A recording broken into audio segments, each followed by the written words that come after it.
Hello fam, welcome to Lovely's blog. আশা করি সবাই ভালো আছো। নাও তোমাদের জন্য একটা ছোট্ট গিফট, যারা যারা আমার ভিডিও দেখো তাদের জন্য। সেই দিন অনেক মিশালধারে বৃষ্টি পড়ছিল, ছোট থেকে শুনেছি মিশালধারা, তোমরা জানি না এটা কী বলো, সবাই কমেন্ট করে জানিয়ে দেবে এটাকে কী বলো। দেন আমি পার্লারে ব্যাগ গুছাতে যাই, অ্যান্ড এসে দেখো আমার রিয়াকশন কী হয়। কী যে পরবো এটাই ভেবে পাচ্ছি না, আমি কোথাও গেলে এটাই ভাবতে থাকি কী পরবো।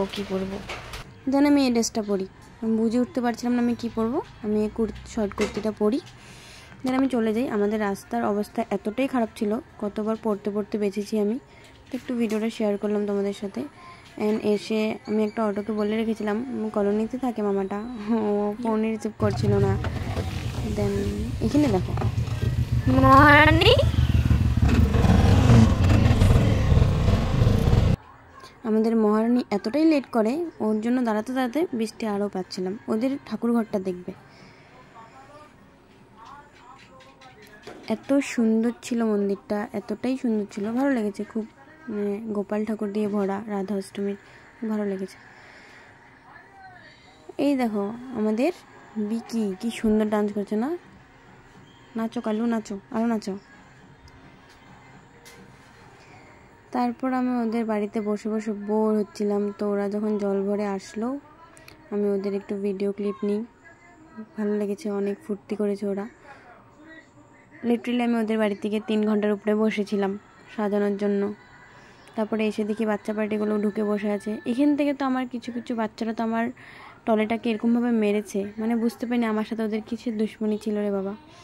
তো এই যে আমাদের সুন্দরী কমলা, অনেক সুন্দর, অনেক সুইট একটা পার্সনও, অনেকই ভালো মনের মানুষ। মানে যতটাই বলবো ততটাই কম, এতটাই ভালো লেগেছে ওর সাথে আমার কাজ করে, অনেক বেশি ভালো লেগেছে। অনেক বাই দ্য ওয়ে ওর বিয়েতে আমার ইনভাইটও ছিল, আমি যেতে পারিনি, আর এসে আমার আরও কাজ ছিল। তো ওকে আমি মেকআপ করাতে বসে ওকে জিজ্ঞাসা করে নিয়েছিলাম, তোমরা আমার ইনস্টাগ্রামে পেয়ে যাবে। ওকে যে আমি জিজ্ঞাসা করেছি ওর কীরকম টাইপের লুক লাগে, ইনস্টাগ্রামে দিয়ে দেবো মিনি ব্লগটা। যে আমি মানে মিনি ব্লগ না, মানে ওকে আমি জিজ্ঞাসা করেছিলাম যে লুক কীরকম লাগে তোমার। তো পুরোটাই আমার উপর ছেড়েছিল, ও বলেছিল তুমি যেমনটা করে সাজাবে, আমি কিছু ভেবে রাখিনি, আমি এমনটাই সাজবো। তো দিদিভাইটাকে আমি অ্যাকচুয়ালি পার্সোনালি চিনতাম না, ওর বোনকে চিনি আমি, ওর বোন আমার ফ্রেন্ড ললিতা। তো কিন্তু ললিতা মানে কি বলবো, থ্যাঙ্কস টু ইউ। কেন কি আমি যদি তোমাদের বাড়ি সেদিন মানে সাজাতে না যেতাম তাহলে জানতাম না তোমরা এতটাই ভালো মনের মানুষ। তোমাদের সাথে কাজ করে আমার অনেক বেশি ভালো লেগেছে, অনেক বেশি। শুধু আমার না, আমার মারও ভালো লেগেছে, অ্যান্ড রিমারও ভালো লেগেছে। আমরা শুধু তোমাদের বাড়ি থেকে বেরিয়ে এটাই বলছিলাম, তোমরা অনেকই ভালো মনের মানুষ। আমার অনেক ভালো লেগেছে, আমার অনেক বেশি ভালো লেগেছে। অ্যান্ড এরকম বলতে ওর সাজানোটা একটু পরে ডান হয়ে যাবে, তোমরা দেখো।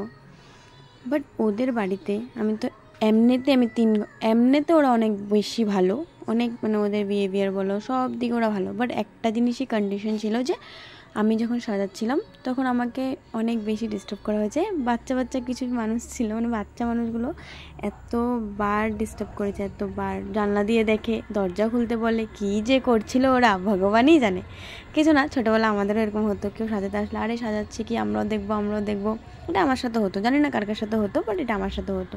এবার আমার এখনও কোনো সময় মন হয় যে যদি আগের মতন ছোটোবেলাটাতে ফিরে যেতে পারতাম।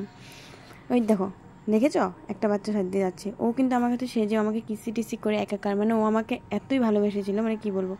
দেখো না ওর চুলে মানে রোজগুলো লাগানোর পর এত ভালো লাগছিল না, মানে খোপাটা কি যে বলবো, আমার তো অনেক বেশি ভালো লেগেছে, অনেক বেশি। জানি না তোমাদের কীরকম লেগেছে বা কেমন লেগেছে তোমাদের, বাট আমি আশা করি তোমাদের ভালো হবে। অ্যান্ড ওর ফাইনাল লুক দেখো তো কেমন হয়েছে ওর লুকটা, আশা করি তোমাদের ভালো লাগবে। ওর বাড়ি থেকে সবাই কমেন্ট করেছে যে অনেক ভালো হয়েছে, সবাই রিভিউ দিয়েছে, বাট আমি সবাই ভিডিও নিতে পারিনি, বাট ওর রিভিউটা আমি দিয়ে দেবো। এটা ছিল বৃন্দাদির বড় দিদিভাই, তো আমার সাইডে পার্টি মেকআপ ছিল, এই দিদিভাইকে আমি সাজিয়েছিলাম। তো দেখো ওই সাইডে বৃন্দাদিকে শাড়ি পরানো হচ্ছে আর আমি দিদিটাকে সাজাচ্ছিলাম। তো দিদিটা সাজতে পেয়েও শান্তি পাইনি, যেটা সত্যি কথা। মানে বলে না যে বাড়িতে যখন বিয়ে হয় তখনই বোঝা যায়, এটা তো এখনও আমি ফেস করতে পারিনি, বিকজ আমরা অনেক ছোটো থাকতে আমাদের মামাদের বিয়ে হয়ে গিয়েছে। তো সরি, বিয়ে, তোমরা এটা নিয়ে ট্রোল করে দেবে আমি জানি, তো আমি এখন বলে দিই বিয়া বলে দিয়েছি, সরি। তো এদিকে সাজানোর সময় দিদিটা দেখো, দিদিটা মানে শান্তি পাচ্ছিল না, শুধু সবাই ডাকছিল এটা করে যা এটা করে যা। কত বাজে আমি ভিডিওটা অফ করি, কত বাজে দিদিভাইটা বাইরে গিয়েছিল। তো কিছু না, এরকম হয়, কোনো ব্যাপার না। বাট আমি মানে এটাই রিকোয়েস্ট করবো সবার কাছে, যখনই সাজতে বসবে, মানে সাজার জন্য বসবে, যে একটু সময় নিয়ে বসবে, যাতে তোমার সাজানোটাই তো ভালো হবে না। আমরা তো দেখো আমরা সাজিয়ে দেবো, বাট তোমাদের সাজানোর জন্য না, তোমাদের মধ্যে একটা জিনিস থাকতে হবে না, ধৈর্য, এটা রাখতে হবে। তো সাজানো তো এত ইজি না, অল্প সময় তো লাগে। তো আমি রিকোয়েস্ট করবো যাতে একটু বসো।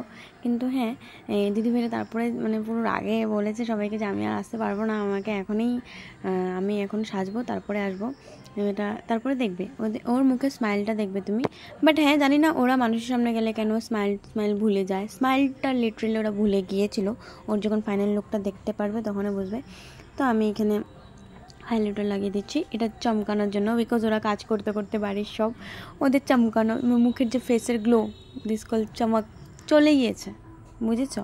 এটা হয়ে যায় মেয়েদের, এগুলোই হয়ে যায় বিয়ের পর। মানে বিয়ে নিয়ে আমি বলছি না এগুলো, বাট আমি দেখেছি পুরো সংসারের চাপ থাকে একটা, আমার মাকেও দেখি, বা আমি নিজের কথাও বলি, মা যখন থাকে না কখনো, আমার নিজেরও কাজ করতে হয়, তো তখন স্কিন কেয়ার, তখন আর এসব ভুলেই যাই, এগুলো আর করতে হয় না। এখন দেখো দিদিভাইটার ফাইনাল লুক কি হাসছে না, কি সুন্দর লাগছে বলে। দেখো ফাইনাল লুক, বলো দুজন কেমন লাগছে। তো আশা করি ভালো লেগেছে। Thank you for watching, tata, দেখা হবে নেক্সট ব্লগে।